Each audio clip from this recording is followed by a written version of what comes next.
Have you ever wanted to have a really awesome looking display for all of your minis, but also give you easy access to them? If so, this video is going to be for you. This is going to be Dungeons and Dragons crafting display for your minis.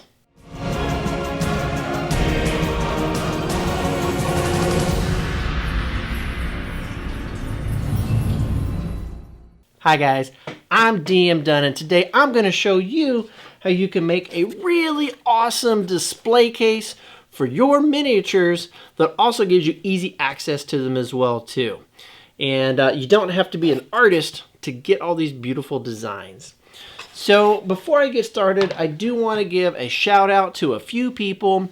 First of all, Crooked Staff Terrain. We're going to be using some of their prints. This guy is awesome. He's got tons and tons of amazing stuff that you can use for crafting for your game table. And I've used him a few times before as well too, some of his stuff. So you can go to Drive-Thru RPG. I'll put some links down below, and you can check out a lot of the things that he has. It is a pay what you like, so if you want to just throw him $1 or $2 or $5 or $100 or whatever, he'd greatly appreciate anything that you're willing to offer.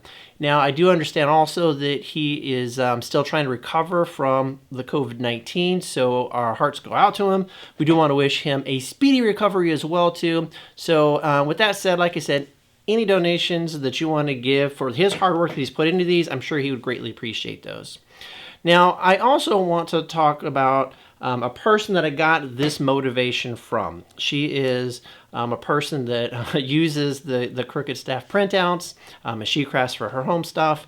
And I saw a post on Facebook that she put, and so I kind of like took her idea and just made a couple little tweaks to it. But Leslie Hackbarth, thank you so much for giving me permission to kind of steal your idea and put this video together. So I appreciate that. Now, I also did a little bit of research as I was getting ready for this video, and I looked over at Dungeon Craft, and the Professor Dungeon Master, it looks like he made something similar. His was a little bit bigger and a little bit more complex and a lot harder to do, but I just wanted to throw that out. I can put a link for his video down below in the description as well if you want to check it out as well also. So, without any further ado, let's talk about how we get this bad boy made. So the first thing you're going to do is you're going to go to the Drive-Thru RPG, and you're going to find the prints and the images that you want to get. With this one, this is actually called the dungeon. These are the dungeon prints, and so you're going to want to print those out on your printer. Obviously, color's going to work better, so it looks beautiful. And then you're going to want to glue them. What I used is Dollar Tree foam. So I wanted to keep it simple, Dollar Tree foam. And I used we always use it, right? Lots of Annie's tacky glue. And you can see how I just draw lots of lines on it, and then I use my finger and I smear it around, making sure it's a nice even coat, especially out onto the edges, so that you try to prevent those corners from peeling up. All right, so now whenever you are going to cut these images for the back wall, these are actually 10 inches across, which is why this is the size that it is. You could double it and just, kind of glue them together if you wanted to, but I wanted to keep it kind of simple, so I went with this size. So instead of cutting the vertical line where the image stops, you're going to want to have extra space for the thickness of the foam, which is going to be coming down from the side. So you're going to have a little bit of white showing. So be careful not to cut it straight down when the image stops. You can do the image, top and bottom, but leave some space on the sides for the thickness of your foam that you got going on right there. So once you have your walls cut, what I did is I want to glue those to some chipboard. Now the chipboard that I have and I use is 12 inches by 12 inches. So you're going to be able to trim it down on the sides to fit. Again, this is going to be 10 inches wide, plus the thickness of the foam times 2. Thickness on the foam on one side, on the other. So it's going to be the 10 plus the 2 walls. And then you're just going to glue these back walls on top of there. Again, making sure you're leaving space on the bottom for this bottom floor, and leave space above it on the chipboard for the top roof part to go as well also.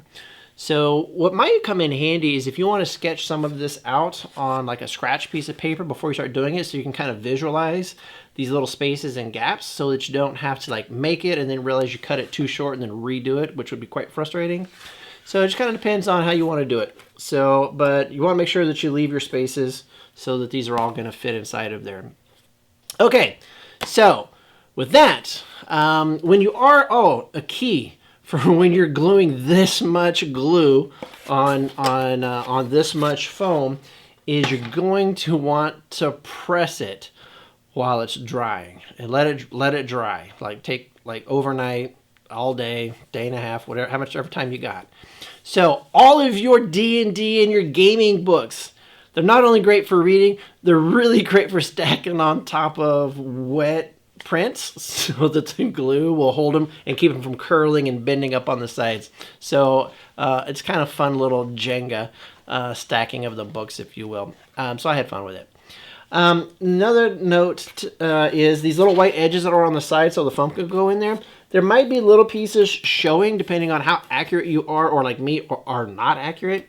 So I blacked them out. So if you just grab a black Sharpie, I used paint and just a little paintbrush.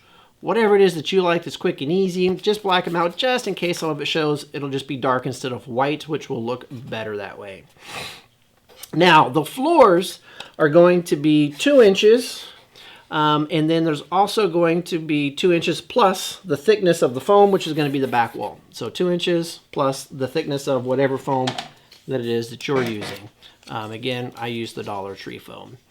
I did not peel the black paper off of it either. I left it on, and it just made it easier to glue everything to it. Okay, so now that you've got your floors cut, measured, got them blacked on the sides, now we're going to glue them on into place in between these back walls. So put some your tacky glue down inside the grooves, wedge them into place, and then you got them all set, ready to go. So I just did the four center floors in first, and then I put the side walls on. Now the side walls, you're going to want to make sure that when you're putting it on, or when you're putting your sidewalls together, you're going to again have the thickness of the floor, which is going to be 2 inches, plus that back gap for the chipboard. It's going to be 2 inches plus the thickness of the wall. The chipboard is 2 inches plus the thickness of the wall. The foam on these sides is only going to be a 2 inch square by 2 inch, 2 inch by 2 inch. Okay? And you're going to leave that gap so that this foam can fit inside of there. Sounds confusing, but it all works. Okay? So then go ahead and stand these up after those are dry. Glue the walls into place. Now I had some clamps at my house. This is not wood. This is not strong. This is not heavy duty. Do not try to squish the crap out of them with the clamps. Just close the clamps if you have them. Just enough to hold it in place. That's it. Just so it doesn't fall over while the glue is drying. It is not designed to compress it and squish it. Please do not try to squish the life out of these with these clamps. And then, of course, weigh it down with all of your fancy D&D books while it's drying to kind of keep it down and flat. Okay, so now you've got chipboard on the side, and on the side you've got chipboard on the back. You don't have chipboard on the top or on the bottom yet. So now that it's all glued into place, this is where you're going to go ahead and glue the top and the bottom chipboard on so that it's fully surrounded, making it stronger and less likely to mess up your beautiful new creations. So glue those on, hold them in place till they dry, and then you're good to go with that. Now, what you're going to want to do next is whatever image that you used for the floor, you're going to want to print out another sheet of that paper, and then instead of gluing it to the foam, you're going to glue it to thin cardboard. For example, cardboard like cereal boxes come in, Or what I used some chipboard, some kind of like, you know, like really thick paper. And then what that is going to be used for, that is going to be used for this face plates on these center floors. So I didn't have the paper going out and wrapping around. It's just top and bottom, and then this is coming in there. So once that piece of paper is obviously compressed and dried, you're going to cut the strips just thin enough for the, again, thickness of the foam. However, I made it just a smidge bigger because I'd rather it be a little bit too big than a little bit too small, right? We don't want that problem. So when I went to, so then we got those ready. Okay, so those are all in there, ready to go. Now, after we get those done, then what we're going to do is we're going to go ahead and prepare and cut out the frame so that it hides all of your edges, but also it makes it look really cool, especially if you're going to hang this on the wall. It's going to look really awesome. This is where a Proxxon is handy if you have one. You can still get the same results with a knife, but I made it really thin, so Proxxon made it a lot easier for me. So just whatever measurements that you want to go with that you think is going to be good. I didn't want it to be too thick and too protruding, but I wanted it to be big enough to kind of cover. And so cut your strips, your 4 strips. Then I got a mechanical pencil and I drew some texture, like some wood texture on all of the strips as well.